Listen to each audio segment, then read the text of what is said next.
Welcome back. तो इस video में हम देखेंगे स्ट्रिंग हैंडलिंग चैप्टर को। ठीक है, तो देखिए इसमें सबसे पहले हम ये देखते हैं कि स्ट्रिंग क्या होती है। स्ट्रिंग एक डेटा टाइप है। ठीक है, जैसे हमने पहले पढ़ा है int data type, float data type, double data type पढ़े हैं, उसी तरीके से स्ट्रिंग भी एक डेटा टाइप है। तो फॉर एग्जांपल मैंने एक स्ट्रिंग बनाया, तो कैसे बनाएंगे? तो पहले मैं लिखूंगा स्ट्रिंग, डेटा टाइप का नाम स्ट्रिंग, फिर जो वेरिएबल का नाम होगा। तो फॉर एग्जांपल अभी मैं एस ले लेता हूँ, स्ट्रिंग एस इक्वल टू, अब देखो मेन चीज़ यहाँ पर आती है कि स्ट्रिंग पता कैसे चलेगा हमें कि स्ट्रिंग है। तो स्ट्रिंग को हम डबल इन्वर्टेड कॉमा में रखते हैं, तो मैंने इसे रखा डबल इन्वर्टेड कॉमा में। अब इसके अंदर मैं जो भी लिखूंगा वो स्ट्रिंग होगा। अब क्वेश्चन ये आता है कि इसके अंदर क्या क्या लिख सकता हूँ, तो इसके अंदर मैं कलेक्शन ऑफ कैरेक्टर लिख सकता हूँ। अब कैरेक्टर क्या क्या हो सकते हैं? तो कैरेक्टर कुछ भी हो सकता है। देखो कैसे, देखो यहाँ देखो, मैंने अगर लिखा 1 2 3 तो ये भी स्ट्रिंग है। वैसे 1 2 3 का नंबर होता है, लेकिन डबल इन्वर्टेड कॉमा के अंदर लिख दिया तो ये क्या है? एक स्ट्रिंग है। ठीक है, ऐसे ही अगर देखो फॉर एग्जांपल मैंने एक और वेरिएबल ले लिया स्ट्रिंग ए नाम का फॉर एग्जांपल, और मैं इसके अंदर लिखता हूँ ABCD, तो ये भी स्ट्रिंग है। मैंने ऐसे ही लिख दिया स्ट्रिंग N नाम का, और अंदर लिख दिया मैंने #@ एक्सक्लेमेशन मार्क क्वेश्चन मार्क, तो ये भी एक स्ट्रिंग है। तो हमें ये दिख रहा है कि स्ट्रिंग में हम कोई भी कैरेक्टर लिख सकते हैं। ठीक है, अगर मैं स्ट्रिंग ऐसे लिखूं स्ट्रिंग Z इक्वल टू, खाली मैंने एक कैरेक्टर लिखा A, अब बताओ ये स्ट्रिंग है कि कैरेक्टर होगा? हमने पढ़ा कैरेक्टर में सिंगल कैरेक्टर आता है, पर एक चीज़ याद रखना इंपॉर्टेंट, मैं स्ट्रिंग में भी सिंगल कैरेक्टर लिख सकता हूँ। स्ट्रिंग वैसे होते क्या है? कलेक्शन ऑफ कैरेक्टर को हम स्ट्रिंग बोलते हैं, लेकिन अगर कैरेक्टर का कलेक्शन में खाली एक ही कैरेक्टर है, मान लो मतलब बहुत सारे नहीं है, एक ही कैरेक्टर है, तो वो भी स्ट्रिंग होगा अगर मैंने डबल इन्वर्टेड कॉमा के अंदर लिखा है। ठीक है, या सिंगल मत लगा देना, डबल इन्वर्टेड में लिखा है तो मतलब स्ट्रिंग की तरह ही इसको ट्रीट करेगा। ठीक है, तो ये होते हैं स्ट्रिंग। मतलब स्ट्रिंग में आप कुछ भी लिख सकते हो, आप नंबर भी लिख सकते हो, आप अल्फ़ाबेट भी लिख सकते हो, आप स्पेशल कैरेक्टर भी लिख सकते हो, और आप इन सब का कॉम्बिनेशन भी लिख सकते हो। तो for example string y equal to, या मैंने लिख दिया 1 ABCDZ कुछ भी 1 2 1, तो ये भी एक स्ट्रिंग है। तो ये तो खासियत है स्ट्रिंग की, इसलिए हम इसको यूज़ करते हैं। स्ट्रिंग बहुत इंपॉर्टेंट है और इसका क्वेश्चन भी आता है एग्जाम में, एक सेक्शन बी में आता ही आता है। ठीक है, तो ये तो था बेसिक स्ट्रिंग क्या होता है। अब स्ट्रिंग पढ़ ही रहे हैं तो कई बच्चों को कैरेक्टर और स्ट्रिंग के बीच में कन्फ्यूजन रहता है, तो उसे भी यहाँ पर फटाफट से 1-2 मिनट में निपटा देता हूँ। ठीक है, तो यहाँ पर देख लो स्ट्रिंग और कैरेक्टर के बीच में डिफरेंस क्या होता है। ये तो है स्ट्रिंग। फॉर एग्जाम्पल मैं कैरेक्टर बनाता हूँ CH नाम का, कैर CH इक्वल टू, अब इसके अंदर मैं एक ही कैरेक्टर डाल सकता हूँ, वो भी सिंगल इन्वर्टेड कॉमा में। तो सिंगल लिखा मैंने A डाल दिया, चलेगा। मैंने कैर CH लिखा होता और अगर मैं इसमें A की जगह 1 डालता ये भी चल जाता। अगर मैं कैर CH में 1 की जगह @ डालता ये भी चल जाता, लेकिन 2 नहीं डाल सकता। अगर मैंने कैर CH लिखा और इसके अंदर 1 2 डाल दिया तो ये गलत है। तो ये अंतर है, कैरेक्टर में सिंगल ही कैरेक्टर आएगा, सिंगल इन्वर्टेड कॉमास के अंदर आप उसको रखोगे, लेकिन उस पर कैरेक्टर कुछ भी हो सकता है, @ special symbol, number, alphabet, capital alphabet, small alphabet, वो सब चलेंगे। ठीक है, तो ये भी सही था। ठीक है, तो ये सब चल सकता है कैरेक्टर में, बस ये डिफरेंस है। स्ट्रिंग में हम कलेक्शन ऑफ कैरेक्टर भी लिख सकते हैं, कैरेक्टर में कैरेक्टर ही आता है। देखिए अब हम देखेंगे different ways to create string. String को बनाने के डिफरेंट वेज क्या होते हैं, लेकिन इसको समझने से पहले आपको छोटा टॉपिक पता होना चाहिए कि स्ट्रिंग जावा में कैसे ट्रीट किए जाते हैं। तो जितने भी हम स्ट्रिंग बनाते हैं जावा में वो सब ऑब्जेक्ट होते हैं स्ट्रिंग क्लास के। देखो इसको समझाने से पहले उस छोटे से टॉपिक को समझ लो। देखो जावा में एक java.lang नाम का पैकेज है, ये एक पैकेज है जावा में। ठीक है, ये एक पैकेज है, ये डिफ़ॉल्ट पैकेज है। ठीक है, मतलब इस पैकेज को हमें किसी भी प्रोग्राम में इंपोर्ट करने की ज़रूरत नहीं पड़ती, ये ऑटोमेटिकली सब में रहता है पहले से, इसलिए डिफ़ॉल्ट पैकेज है java.lang। इसकी एक क्लास है स्ट्रिंग नाम की क्लास, इसके अंदर तो जितने भी मैं स्ट्रिंग बनाता हूँ वो सब ऑब्जेक्ट बनते हैं इस स्ट्रिंग क्लास के। ठीक है, तो जितने भी मैं स्ट्रिंग बनाऊँगा वो क्या होंगे? इस स्ट्रिंग क्लास के एज अ ऑब्जेक्ट बनेंगे वो। ठीक है, तो उनको बनाने के 2 तरीके हैं, एक तो होता है इम्प्लिसिट और एक होता है एक्सप्लिसिट। अब देखिए यहाँ पर जब मैं इम्प्लिसिट तरीके से बनाता हूँ स्ट्रिंग, तो मुझे क्या करना होता है? मुझे बस स्ट्रिंग लिखना है। इसका एग्जांपल यहाँ है, मैं बस लिखूँगा स्ट्रिंग, आगे वेरिएबल का नाम, फॉर एग्जांपल str लिख दिया मैंने वेरिएबल का नाम, और फिर डबल इन्वर्टेड कॉमा में हेलो या कुछ भी स्ट्रिंग आपने लिख दिया। तो जब ये मैं अब आप बोलोगे यहाँ पर ये ऑब्जेक्ट कहाँ बनाया है, ये तो आपने ऐसा करा कि वेरिएबल को जैसे हम वैल्यू देते हैं वैसा कर रखा है। तो याद रखना ये है उसी तरीके से, लेकिन ये इम्प्लिसिट है, तभी तो इम्प्लिसिट है ये। जावा का कंपाइलर ऑटोमेटिकली अंदर एक ऑब्जेक्ट बना देगा स्ट्रिंग क्लास का, ठीक है, इस तरीके से। बात समझ में आ रही है। और एक्सप्लिसिट में क्या होगा, देखिए एक्सप्लिसिट में ऐसा होता है, स्ट्रिंग लिखा। अब आपको ये समझने से पहले आपको ऑब्जेक्ट कैसे बनते हैं क्लास के वो आना चाहिए। अगर वो नहीं पता तो फटाफट देख लो वो भी। फॉर एग्जांपल कोई क्लास है मेरे पास ABC नाम की, और मेरे को इसका ऑब्जेक्ट बनाना है। ऑब्जेक्ट बनाना है तो कैसे बनाते हैं, ऑब्जेक्ट बनाने का सिंटैक्स होता है। सिंटैक्स क्या होता है, क्लास का नाम लिखो, तो क्लास का नाम लिखा ABC, उसके बाद स्पेस करके ऑब्जेक्ट का नाम लिखो। तो मैं ऑब्जेक्ट का नाम OBJ रख देता हूँ फॉर एग्जांपल OBJ। उसके बाद इक्वल टू लगाने के बाद हम न्यू कीवर्ड का इस्तेमाल करते हैं मेमोरी एलोकेट करने के लिए। तो मैंने लिखा न्यू, फिर क्लास का नाम ABC, और फिर ये ऐसे बनाते हैं, ठीक है। तो किसी भी क्लास का ऑब्जेक्ट बनाना है तो क्या करेंगे, क्लास नेम स्पेस ऑब्जेक्ट का नाम equal to new class name, और आखिर में पैरेंथेसिस लगा देंगे, ठीक है। ये होता है सिंटैक्स किसी भी क्लास का ऑब्जेक्ट क्रिएट करने का। तो अभी मैंने आपको बताया स्ट्रिंग एक क्लास है, तो उसका अगर ऑब्जेक्ट बनाना है तो क्या करूँगा, पहले क्लास का नाम लिखना पड़ेगा। तो क्लास का नाम क्या है, स्ट्रिंग, उसके बाद स्पेस, फिर ऑब्जेक्ट का नाम। तो फॉर एग्जांपल यही ऑब्जेक्ट बनाना था अगर मैंने एक्सप्लिसिट तरीके से, तो कैसे बनाता वो देखते हैं। तो मैंने लिखा स्ट्रिंग, फिर स्पेस, फिर लिखता मैं str, फिर इक्वल टू न्यू, फिर उसके बाद क्लास नेम, क्लास का नाम है यहाँ पर स्ट्रिंग, और ये करा बंद। ये तरीका है। लेकिन यहाँ पर str की वैल्यू क्या थी, हेलो, लेकिन यहाँ पर str की वैल्यू कुछ नहीं है। अगर मैं हेलो देना चाहता हूँ ना तो मेरे को वो इसके अंदर लिखना पड़ेगा। तो वो कैसे लिखता, तो देखो, तो ये स्टेटमेंट जो मैं यहाँ स्टेटमेंट लिख रहा हूँ बिल्कुल उसके इक्विवेलेंट है, बस ये है यहाँ पर एक्सप्लिसिट तरीके से बनाया है। तो देखो कैसे बनेगा, तो मैं लिखूँगा यहाँ पर string str equal to new string,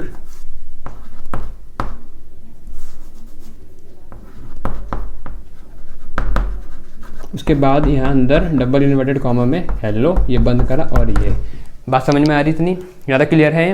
तो देखो जो स्ट्रिंग के मेथड्स हैं,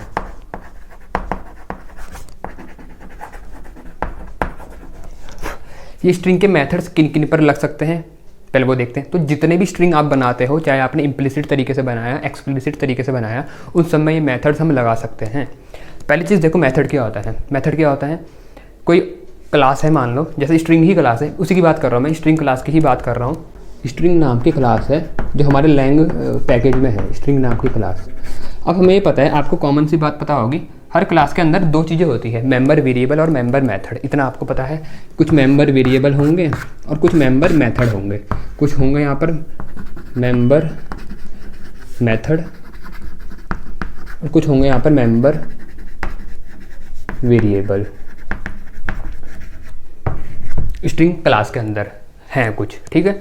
अब देखो हमें ये पता है, इनकैप्सुलेशन में भी हमने पढ़ा है कि किसी क्लास के कितने भी ऑब्जेक्ट बना दूँ ना मैं, उनके पास इंडिविजुअल कॉपी आती है अपने मेंबर वेरिएबल की और अपने मेंबर मेथड की। यहाँ तक क्लियर है बात। अगर नहीं पता है तो मेरे इनकैप्सुलेशन की वीडियो देख लेना, आपको क्लियर हो जाएगा, ठीक है। मैं आई बटन पर लगा दूंगा।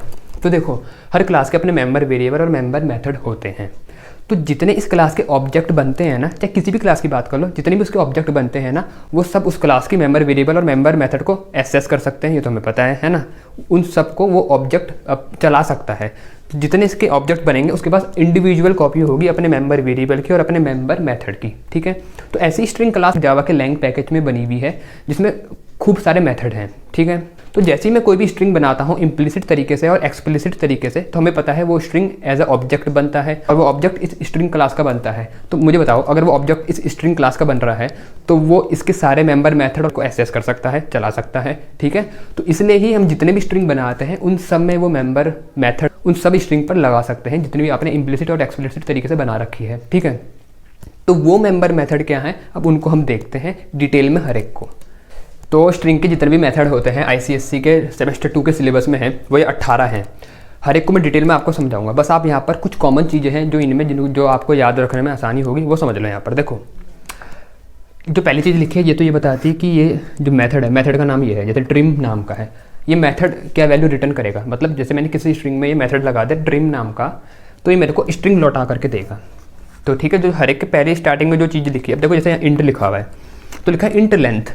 तो इसका मतलब ये है कि मैं लेंथ वाला मेथड किसी स्ट्रिंग में लगाऊंगा तो मेरे को इंटीजर वैल्यू देगा। अब खुद सोचो, लेंथ किसी की इंटीजर ही तो होती है, स्ट्रिंग तो होती नहीं। अब जैसे ये है कैर कैरेक्टर एट, ये हमने पिछले क्वेश्चन में आईसीएससी के स्पेसिमेन पेपर का जो नंबर 3 जो था स्पेसिमेन पेपर का, उसमें ये लगाया था हमने कैर एट। तो ये हमें क्या देता है, कैरेक्टर देगा, और हमने वहाँ देखा भी था वो कैरेक्टर दे रहा था। तो मतलब जो पहली चीज़ लिखी है इनमें वो क्या है, वो ये क्या चीज़ मेरे को देगा लौटा करके, मतलब क्या रिटर्न करेगा अगर मैं ये स्ट्रिंग में मेथड लगाता हूँ। पहली चीज़ तो ये है, तो इनको देख करके हमें ये चीज़ें समझ में आई पहली चीज़। दूसरा, इनका नाम लिखने का तरीका देखो आप, देखो जो जावा है वो ना कैमल केस नेमिंग कन्वेंशन को फॉलो करती है। तो जैसे कैमल होता है, देखो कैमल के ऊपर हम्प होता है वैसे उठा हुआ सा, तो उसी तरीके से देखो यहाँ नाम लिखने का तरीका क्या होता है जावा में, वो देखो। तो जैसे यहाँ लिखा है टू लोअर केस, तो टू लोअर केस में 3 वर्ड है, टू लोअर केस, ये आपका तरीका हर मेथड के लिए कॉमन है। तो टू लोअर केस में जो पहला वर्ड है उसका पूरा लोअर केस में रहता है, पूरा स्मॉल में लिखते हैं, तो टू पूरा स्मॉल में है। उसके बाद जो अगले वर्ड होते हैं जैसे लोअर केस है, तो इनका पहला लेटर आपको कैपिटल रखना पड़ता है। ये तरीका है, मतलब जितने भी वर्ड हैं पहला वाला वर्ड तो पूरा स्मॉल में लिखो, उसके बाद जितने भी आते हैं वर्ड जितने भी होंगे हर एक का पहला लेटर क्या कर दो, कैपिटल। इसको बोलते हैं कैमल केस नेमिंग कन्वेंशन, जो जावा फॉलो करती है, ठीक है। तो ये जितने भी मैंने यहाँ पर मेथड लिखे हैं, फॉर एग्जांपल जैसे मैंने यहाँ लिखा है इक्वल्स इग्नोर केस, तो इक्वल्स का पूरा ये स्मॉल में है, इक्वल वर्ड, इग्नोर केस का आई कैपिटल है और केस का सी कैपिटल है। और याद रखना पूरा चिपका करके है, स्पेस कहीं नहीं है इनके बीच में, यहाँ पर भी स्पेस कहीं पर नहीं है, नेम में, ठीक है, स्पेस नेम में कहीं पर भी नहीं है। तो ये तो हो गए हमारे 18 मेथड जो हमने पढ़ने हैं। तो पहला जो हमारा स्ट्रिंग का मेथड है वो होता है ट्रिम मेथड।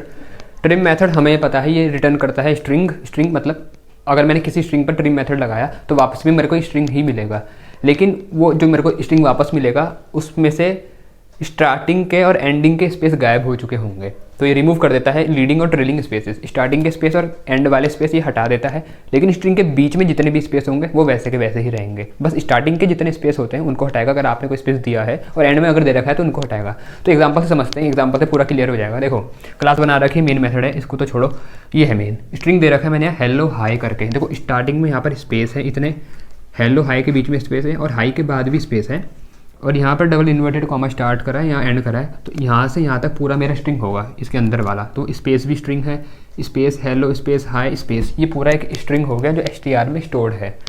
मैंने पहली लाइन के प्रिंट कराई, str को ही प्रिंट कराया, तो जो मेरा आउटपुट की स्क्रीन होगी ना, ये मेरी मान लो आउटपुट की स्क्रीन है, तो जब मेरा ये प्रिंट होगा पहले str में ये वैल्यू है, तो str जब प्रिंट होगा तो मेरे को ऐसे दिखाई देगा, पहले उतने स्पेस प्रिंट होंगे, फिर लिखा आएगा हेलो, फिर से उतने स्पेस जो बीच के हैं, फिर लिखा आएगा हाय, और फिर उसके बाद फिर से स्पेस प्रिंट होंगे, तब मेरा कर्सर नेक्स्ट लाइन में आएगा। अब आखिरी बार स्पेस तो हमें पता नहीं चलेंगे क्योंकि उसके बाद हमने कुछ लिखा नहीं है, लेकिन स्पेस भी प्रिंट होंगे, ठीक है। फिर नेक्स्ट लाइन में जब आया कर्सर, अब देखो यहाँ के लिखा है system.out.println str.trim। तो याद रखना जब भी किसी में कोई मेथड लगाते हैं स्ट्रिंग में, तो पहले स्ट्रिंग को लिखते हैं, उसके बाद उसमें डॉट करके वो मेथड लगाते हैं, क्योंकि स्ट्रिंग हमें पता है एक ऑब्जेक्ट है, और ऑब्जेक्ट से जब उसके कोई मेथड को हम एक्सेस करते हैं तो डॉट लगा के करते हैं। तो इसलिए यहाँ स्ट्रिंग एक क्योंकि ऑब्जेक्ट है, तो स्ट्रिंग के बाद डॉट लगा के ट्रिम मेथड को, जो उसकी क्लास में ट्रिम मेथड है, उसको हमने कॉल कर दिया। जब ये मेथड कॉल होगा तो क्या करेगा, इस स्ट्रिंग को उठाएगा, इसके आखिरी के सारे स्पेस और एंड के सारे स्पेस हटाएगा, और फिर जो हटाने के बाद स्ट्रिंग मिलेगी उसको रिटर्न करेगा। तो इसने वो स्ट्रिंग रिटर्न करी स्पेस हटाने के बाद, और जब वो रिटर्न करेगा तो रिटर्न जब वो करता, तो मैंने यहाँ लाइन के लिखी है system.out.println, तो उसने जो वो रिटर्न करी स्ट्रिंग उसको मैं यहाँ उसी को प्रिंट कर दिया मैंने। बात क्लियर है। तो जैसे नेक्स्ट लाइन में आया मैं, ये लाइन चली और वो स्पेस हटा हुआ स्ट्रिंग यहाँ प्रिंट हो जाएगा। तो कैसे दिखेगा, देखो लिखा आएगा हेलो, स्टार्टिंग का स्पेस हट गया, बीच का नहीं हटेगा, फिर लिखा आएगा हाय, और इसके बाद वाला भी हट गया होगा स्पेस जो हमने दिया था, ठीक है। तो इस तरीके से काम करता है हमारा ट्रिम मेथड। अब आते हैं अपने स्ट्रिंग के दूसरे मेथड पर, जो है हमारा to lower case method. To lower case method भी एक स्ट्रिंग को रिटर्न करेगा, लेकिन नाम में ही लिखा है लोअर केस, तो सारे स्ट्रिंग के कैरेक्टर को लोअर केस कर देगा। यहाँ लिखा है convert each character to lower case. काम कैसे करता है एग्जाम्पल के साथ देखते हैं। ये क्लास वही है, स्ट्रिंग है मेरा हेलो हाय, वही सेम स्ट्रिंग है। पहले तो हमने प्रिंट करा str उसी स्ट्रिंग को, तो पहले तो वैसे प्रिंट हो जाएगा ये। यहाँ पर चलो इसकी स्पेस हटा लेते हैं, स्पेस हटा लिए, ये है हमारा स्ट्रिंग, ठीक है, हेलो हाय। तो कैसे प्रिंट होगा, वही पहले तो वही प्रिंट हो जाएगा हेलो स्पेस फिर उसके बाद हाय। लेकिन नेक्स्ट लाइन में हमने लिखा है system.out.println string.toLowerCase। देखो डॉट टू लोअर केस, इस स्ट्रिंग को पहले तो क्या करेगा, लोअर केस में करेगा, और उसके बाद वो लोअर केस करी हुई स्ट्रिंग को रिटर्न करेगा, और वो जब वो रिटर्न होगी हमारी लोअर केस हुई हुई स्ट्रिंग, उसको हम क्या कर रहे हैं, प्रिंट। अब एक चीज़ यहाँ देखो, ये जब लोअर केस होगा तो जो पहले से लोअर केस है वो तो उनको कोई इफेक्ट तो पड़ेगा नहीं, जो कैपिटल है वो सारे क्या हो जाएंगे लोअर केस। तो ऐसा मेरा प्रिंट होगा आउटपुट हेलो स्पेस हाई। अब देखो जो स्पेस है वो अपनी जगह पर ही रहा, उससे कोई फ़र्क नहीं पड़ेगा, ठीक है। एक और चीज़ है यहाँ ध्यान दो, अगर मान लो यहाँ पर 1 2 लिखा होता तो तब क्या होता लोअर केस में 1 2 का।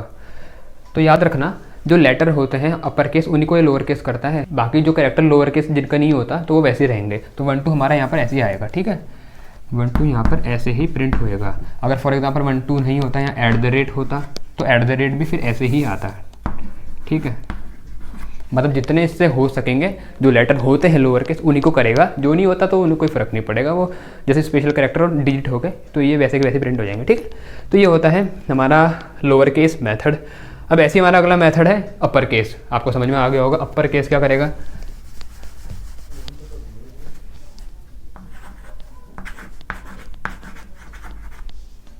अपर केस मेथड ये कन्वर्ट कर देगा each character to upper case, ठीक है। तो देखो बहुत आसान है समझना, बस एक बार आप लॉजिक समझ लो कि काम कैसे हो रहा है, तरीका समझ में आ जाए काम कैसे करना है इनमें, तो आपको मेथड का नाम देख करके पता चल जाएगा कि क्या काम हो रहा है, ठीक है। तो चलो देखते हैं यहाँ पर, ये रहा क्लास, वही ले लेता हूँ हेलो और @ ही है यहाँ पर।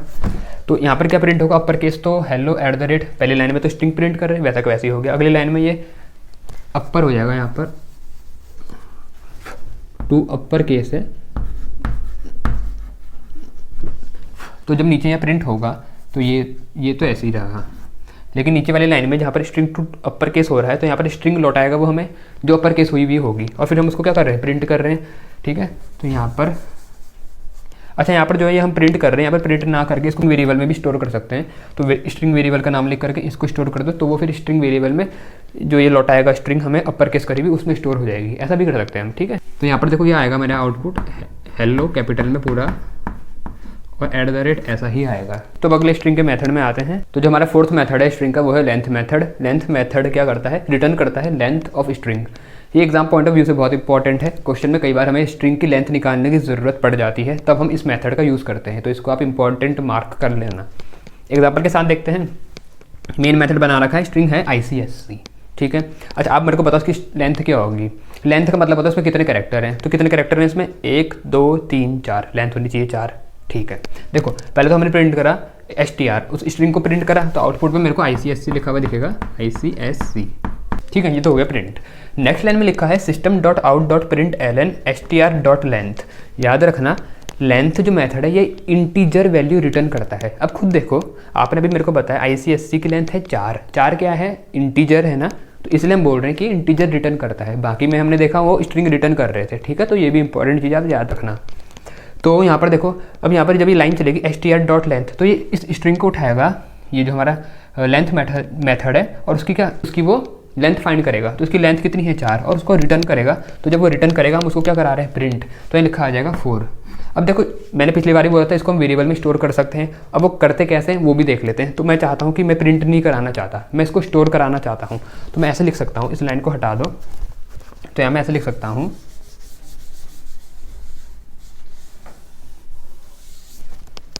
मैंने एक वेरिएबल बनाया है int l नाम का, तो मैं ऐसे लिख दूंगा int l = str.length। अब आप बोलोगे कि यहाँ पर तो स्ट्रिंग था आपने इंट ले लिया, ये क्या कर दिया।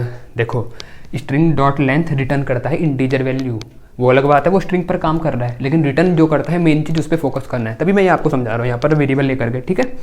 तो स्ट्रिंग डॉट लेंथ ने लेंथ रिटर्न करी क्योंकि वो होती है इंटीजर वैल्यू, तो जब मैं उसको किसी में स्टोर करूँगा तो मैंने इसलिए वो इंटीजर वेरिएबल लिया है, ठीक है। और अगर मैं नेक्स्ट लाइन में इसको प्रिंट कराना चाहूँ तो मैं करवा सकता हूँ system.out.println,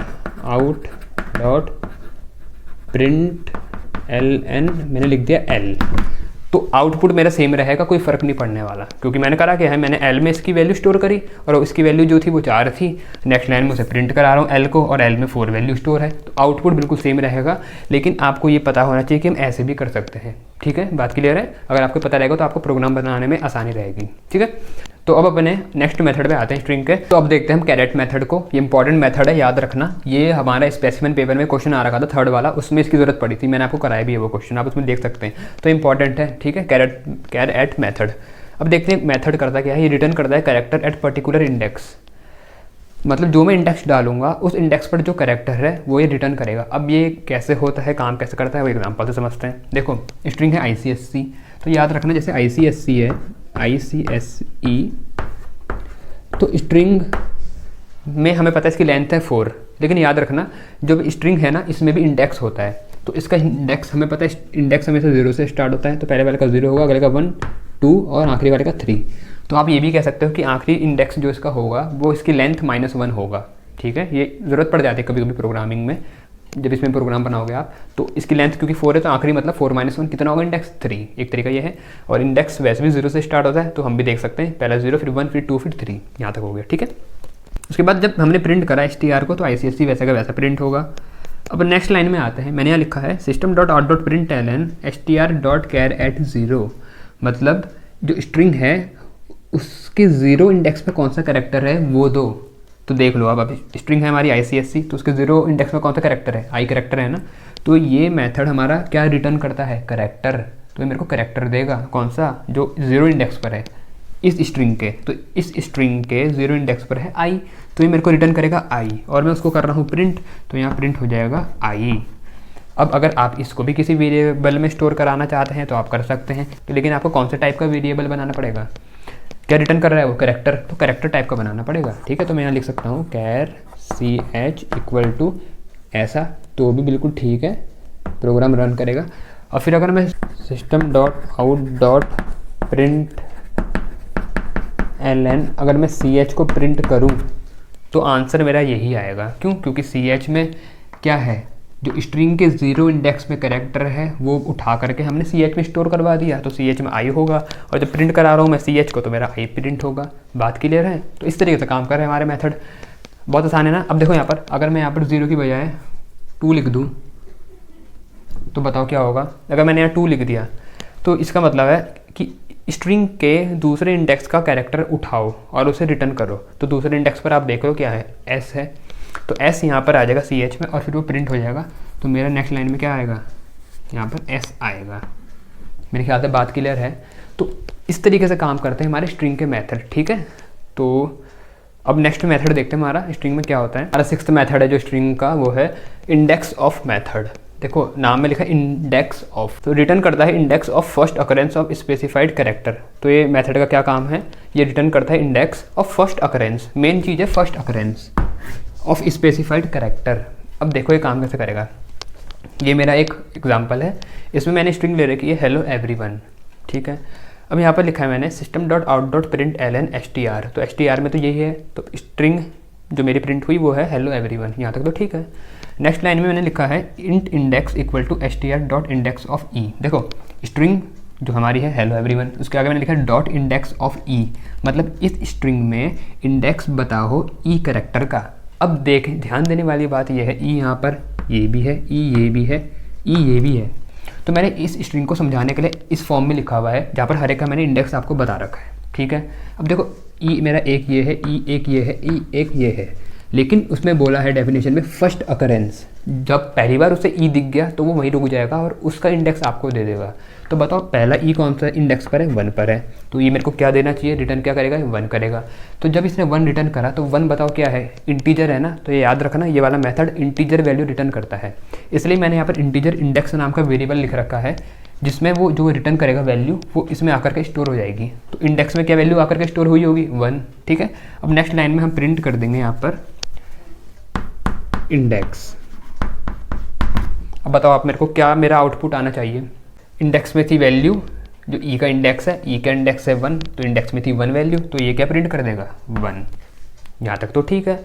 अगर मैंने यहाँ मान लो z डाल दिया, z, ये जो सेक्शन ए में आपके क्वेश्चन आते हैं ना, तो उनमें ऐसे क्वेश्चन भी आ सकते हैं। ठीक है, तो इन पर ज़रा थोड़ा फोकस करना। ठीक है, तो देखो अगर मैंने यहाँ पर z डाल दिया फॉर एग्जाम्पल, तो अब बताओ z इसमें कहाँ पर है, कहीं है z है भी इसमें, z इसमें है ही नहीं। तो अगर कोई मैंने ऐसा कैरेक्टर दे दिया जो इसमें स्ट्रिंग में प्रेजेंट ही नहीं है, तो ये मेथड रिटर्न करता है -1। ये ऐसा कह लो, अगर इसने -1 रिटर्न कर दिया तो तुम समझ जाना कि जो हमने कैरेक्टर दिया है वो स्ट्रिंग में प्रेजेंट ही नहीं है। तो बताओ जब z इसमें नहीं है तो ये क्या रिटर्न करेगा, -1, और -1 इस इंडेक्स में स्टोर हो गया होगा। तो जब मैं प्रिंट करूँगा इंडेक्स को तो मेरे यहाँ क्या प्रिंट होगा, मेरे यहाँ प्रिंट होगा -1। बात क्लियर है। तो इस वीडियो में इतना ही कवर करते हैं, बाकी के मैं जो मेथड हैं वो नेक्स्ट वीडियो में आपको बता दूंगा, ठीक है। तो इस वीडियो में इतना ही, और वीडियो अच्छी लगी तो उसको लाइक कर देना, सब्सक्राइब भी कर देना, और कमेंट करके बता भी देना अगर आपको कुछ समझ में नहीं आता या वीडियो अच्छी लगी है तो वो भी कमेंट करके बता देना आप, ठीक है। तो इस वीडियो में इतना ही। अगर आपको इनकैप्सुलेशन की वीडियो देखनी है, इनकैप्सुलेशन को समझना है तो आप लेफ्ट में क्लिक कर सकते हैं, जावा के एरे पढ़ने हैं तो राइट में क्लिक कर सकते हैं, स्पेसिमेन पेपर की वीडियो देखनी है तो आप ऊपर क्लिक कर सकते हैं। तो thanks for watching my video.